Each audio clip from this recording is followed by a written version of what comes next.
Well, good morning. Yes, it's me, Kenny Polcari, your host of the party, and today is Wednesday, November 6th, 2024, and what a night it was.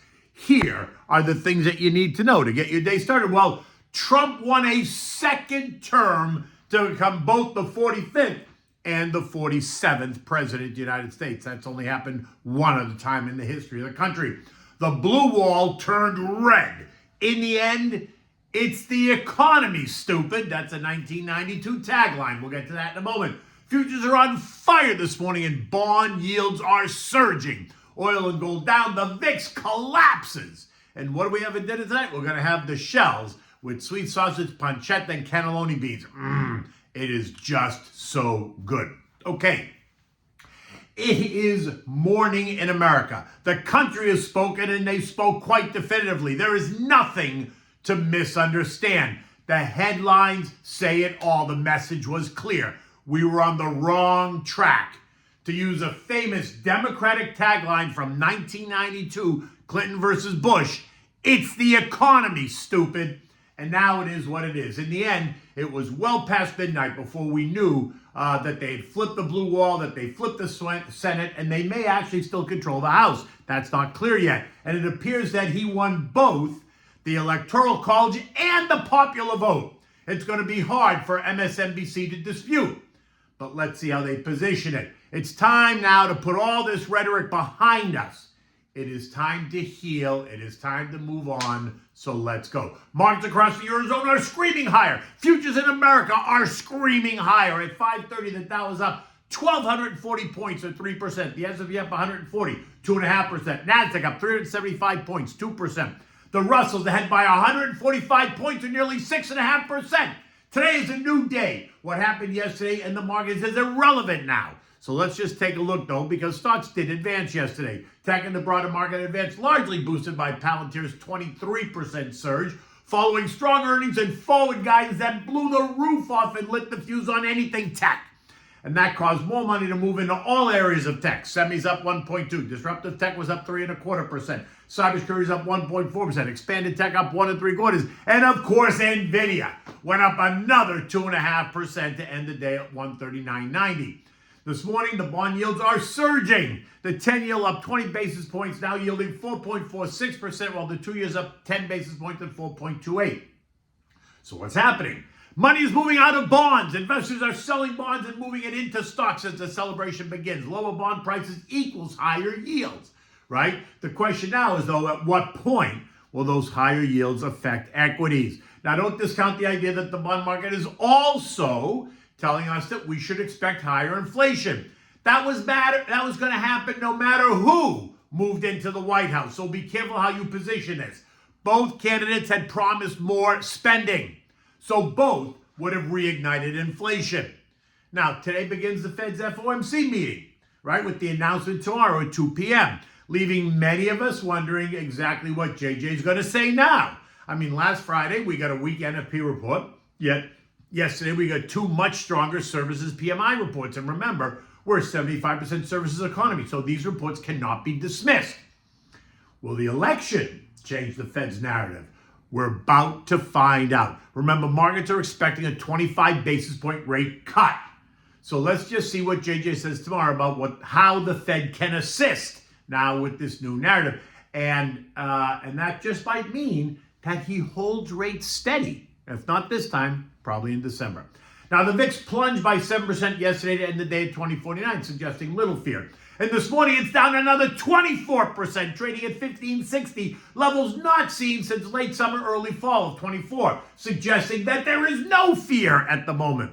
Remember, markets like clarity. They function better when they know what's going on, good or bad. It just wants the clarity. And last night, it apparently got it.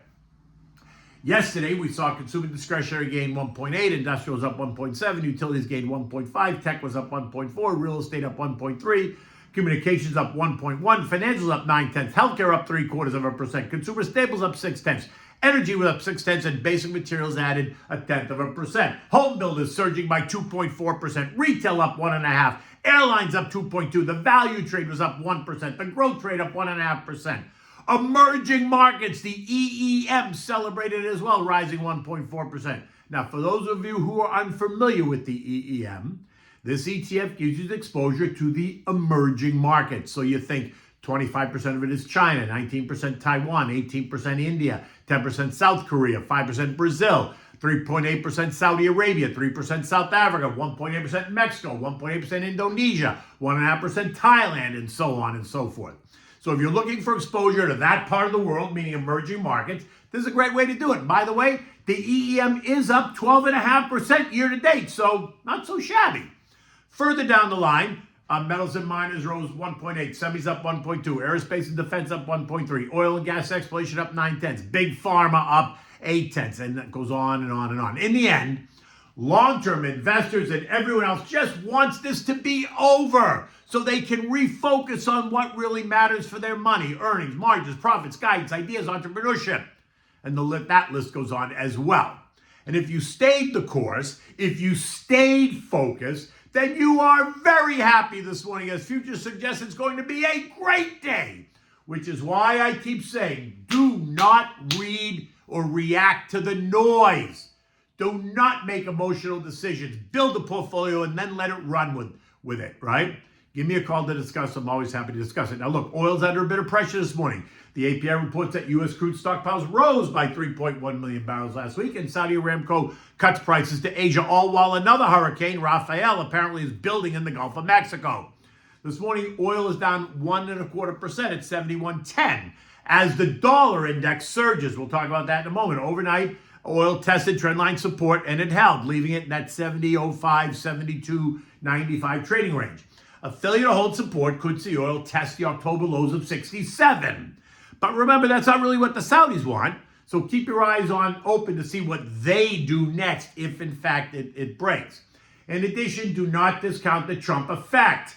He has promised to open the spigots and raise oil production to keep the U.S. independent, energy independent, as well as a swing producer. And that means that prices should go lower over time anyway. Lower energy prices are going to help keep inflation in check. Well, let's see about that. Gold down $25 at $27.22 as the news of the Trump win sweeps across the markets.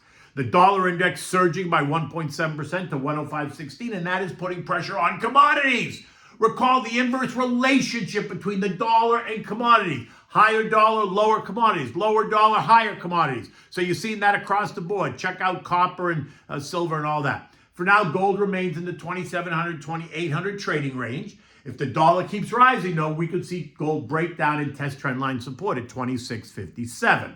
Now, mortgage apps are due out at 7 o'clock this morning. No one cares about that today. We're also going to get about a dozen earnings reports, none of which are going to be a directional driver for the markets at all. The S&P closed at 57.82, up 70 points. And if futures are any indication of what's going to happen next, we can expect the S&P to open up 130 points higher, taking us yet into another new century mark, 5,900.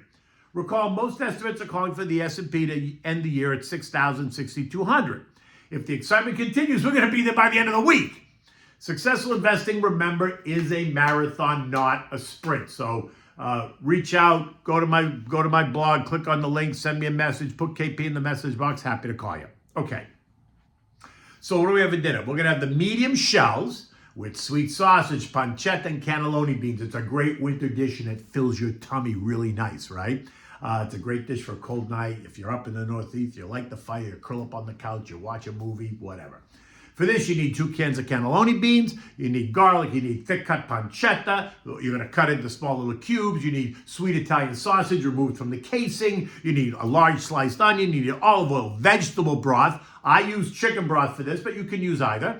You need water, salt, and pepper, freshly chopped parsley, and of course, fresh grated Parmigiana cheese, and a box of medium shells.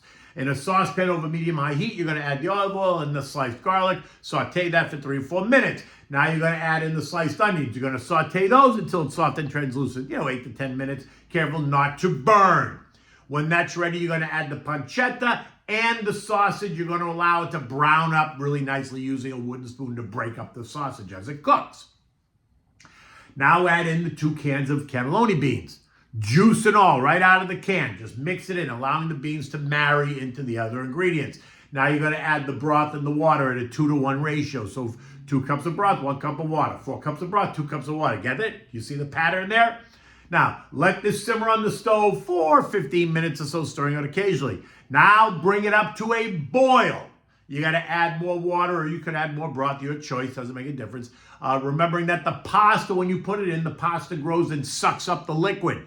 So you want to toss in the shells. You don't need the whole box, maybe half the box, maybe even a bit less, right? Because the pasta will suck up the broth, depending on how much you're making, right? You have to be the judge of that. You want to cook it just for about 8 minutes until it's al dente. If it sucks up all the broth, add more broth in it to keep it, because you want it a little bit moist. You don't want it to be dry.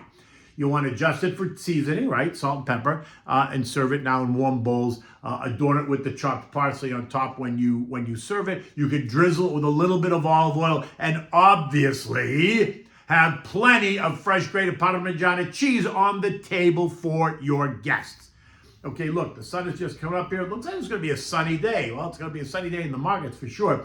I'm on my way to New York. I'm attending the Headstrong Gala event on Thursday evening up at Cipriani's in Manhattan. I'll be in New York through next Wednesday, so I'll be coming to you live from Manhattan. Be sure to watch me on Liz Clayman tomorrow. It's Fed Day, so I'll be on with Liz Clayman live in the studio.